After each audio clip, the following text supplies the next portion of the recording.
And as we look toward November, it can feel like everything hinges on this election.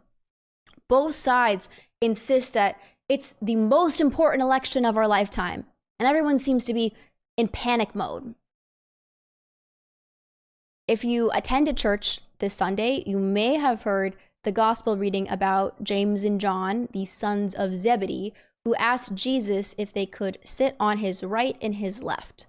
And at this early stage, the disciples misunderstood Jesus' mission, thinking that he would be a political or a military liberator, so James and John sought power.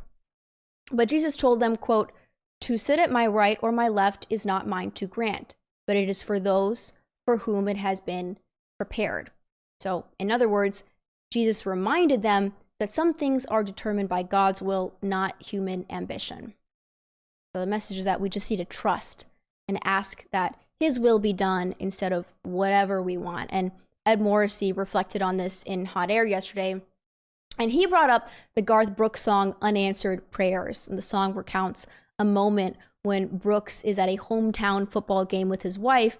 He sees his high school sweetheart and realizes how grateful he is that God didn't answer his prayer to marry his high school sweetheart. And the refrain of that song, and I can't play it for you guys, I would love to play the refrain, but Garth Brooks is a lib and he'd probably sue me. But it goes, "Sometimes I thank God for unanswered prayers. Remember when you're talking to the man upstairs, and just because he doesn't answer doesn't mean he don't care, because some of God's greatest gifts are unanswered prayers." And I think this sentiment is especially relevant as we approach November.